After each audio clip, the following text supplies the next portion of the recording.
Hello viewers, welcome to tech shades. మనం stock మార్కెట్లో invest చేయాలి అనుకున్నప్పుడు ఎందులో ఇన్వెస్ట్ చేయాలి అనే ఒక క్వశ్చన్ రైజ్ అవుతుంది. అయితే మనకి ఉన్న స్టాక్స్ అన్నిట్లో ఏదైతే బెస్ట్ రిజల్ట్స్ ఇస్తుందనిపిస్తుందో అందులో ఇన్వెస్ట్ చేస్తాం. అయితే ఏ స్టాక్ ఎలా రిజల్ట్ ఇస్తుంది అని తెలుసుకోవడం ఎలా? దానికోసం మనం మార్కెట్ని అనలైజ్ చేస్తాం. ఈ ఎనాలిసిస్ 2 రకాలుగా ఉంటుంది. ఒకటి fundamental analysis, 2 technical analysis. Technical analysis గురించి నేను ఆల్రెడీ ఒక వీడియో చేశాను. అందులో టెక్నికల్ అనాలిసిస్ అంటే ఏమిటి, ఎందుకు చేస్తారు, అలాగే ఎలా చేస్తారు. సో దానికి సంబంధించిన లింక్ని కింద డిస్క్రిప్షన్ బాక్స్లో ఇచ్చాను. సో మీరు కావాలనుకుంటే ఆ వీడియో చూడొచ్చు. నెక్స్ట్ ఈ వీడియోలో నేను ఫండమెంటల్ అనాలిసిస్ గురించి చెప్పబోతున్నాను. అంటే ఫండమెంటల్ అనాలిసిస్ అంటే ఏంటి, ఫండమెంటల్ అనాలిసిస్ ఎందుకు చేస్తారు అండ్ ఎలా చేస్తారు. సో ఫండమెంటల్ అనాలిసిస్ గురించి పూర్తిగా తెలుసుకోవడానికి వీడియో చివరి వరకు చూడండి. అలాగే ఈ వీడియో కానీ మీకు నచ్చినట్లయితే లైక్ చేసి మీ ఫ్రెండ్స్ తోటి షేర్ చేయండి. అండ్ ఇంతవరకు ఛానల్ని సబ్స్క్రైబ్ కానీ చేసుకున్నట్లయితే ప్లీజ్ సబ్స్క్రైబ్ చేసుకోండి. ఫండమెంటల్ అనాలిసిస్ అంటే ఏమిటి? ఫండమెంటల్ అనాలిసిస్ అంటే ఒక బిజినెస్ యొక్క financial statements, health, competitors and markets గురించి అనాలిసిస్ చేయడం. అంటే ఆ బిజినెస్ యొక్క overall state of economy and factors గురించి అనాలిసిస్ చేయడం.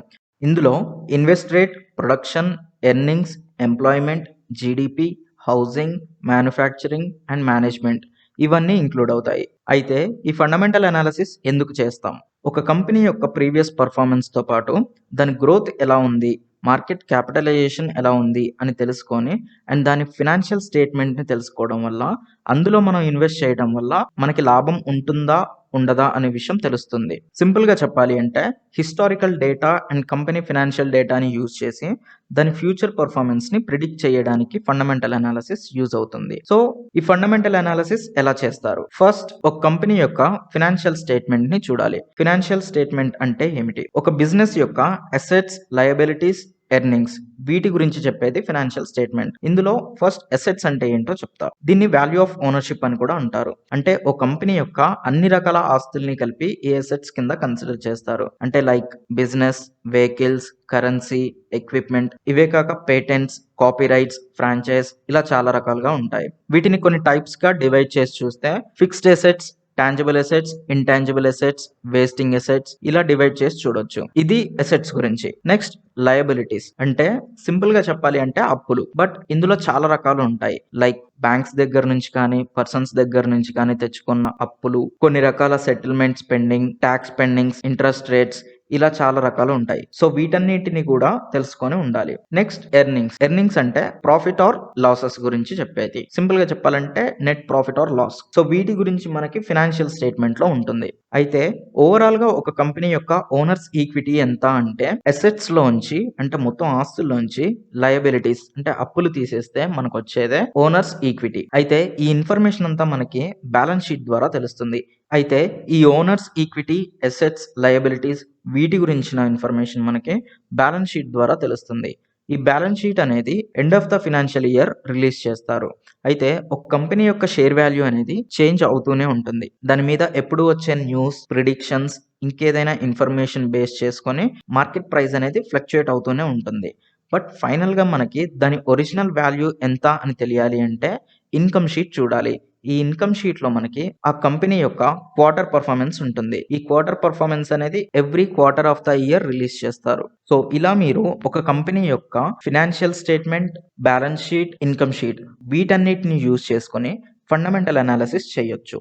ఒక కంపెనీ యొక్క ఎర్నింగ్స్ లో నుంచి డివిడెండ్ ఇస్తారు. డివిడెండ్ అంటే ఏంటి అంటే ఒక కంపెనీకి వచ్చిన ప్రాఫిట్స్ లో నుంచి కొంత ఆ కంపెనీ గ్రోత్ కోసం యూజ్ చేస్తారు. అండ్ మిగిలిన దాన్ని ఆ షేర్ హోల్డర్స్ కి డివిడెండ్స్ రూపంలో ఒక్కొక్క షేర్ కి ఎంత వాల్యూ అయితే వస్తుందో అంత వాల్యూ షేర్ హోల్డర్స్ కి పంపిస్తారు. సో మీరు స్టాక్ ని సెలెక్ట్ చేసుకునేటప్పుడు డివిడెండ్స్ ఎంత ఇస్తున్నారు, ప్రీవియస్ గా ఎంత ఇచ్చారు అన్న ఇన్ఫర్మేషన్ కూడా ఒకసారి చెక్ చేయాల్సి ఉంటుంది. అండ్ ఈ వీడియోలో మీకు ఓన్లీ ఫండమెంటల్ అనాలిసిస్ అంటే ఏమిటో అర్థం అవ్వడానికి అన్నింటి గురించి షార్ట్ గా చెప్పాను. నెక్స్ట్ వీడియోలో వీటిలో మెన్షన్ చేసిన ప్రతి దాని గురించి ఇండివిజువల్ గా ఎక్స్ప్లెయిన్ చేస్తాను. అండ్ ఇప్పటివరకు చెప్పిన దాని గురించిన ఇన్ఫర్మేషన్ మీకు ఎక్కడ దొరుకుతుంది అంటే ఈ ఇన్ఫర్మేషన్ మొత్తాన్ని మీరు మనీ కంట్రోల్ లాంటి వెబ్సైట్స్ లేదా మీరు ఏ కంపెనీ యొక్క ఫండమెంటల్ అనాలిసిస్ తెలుసుకోవాలనుకుంటున్నారో దాని అఫీషియల్ వెబ్సైట్ లోకి వెళ్తే అందులో కూడా మీకు ఈ ఇన్ఫర్మేషన్ మొత్తం దొరుకుతుంది. సో ఇది ఫండమెంటల్ అనాలిసిస్ గురించి బేసిక్ ఇన్ఫర్మేషన్. అండ్ నెక్స్ట్ వీడియోలో నేను ఫినాన్షియల్ స్టేట్మెంట్ గురించి, డిఫరెంట్ టైప్స్ ఆఫ్ అసెట్స్ గురించి, లయబిలిటీస్ గురించి, బ్యాలెన్స్ షీట్, ఇన్కమ్ షీట్ వీటన్నిటి గురించి ఎక్స్ప్లెయిన్ చేస్తాను. సో ఇది ఫండమెంటల్ అనాలిసిస్ గురించి.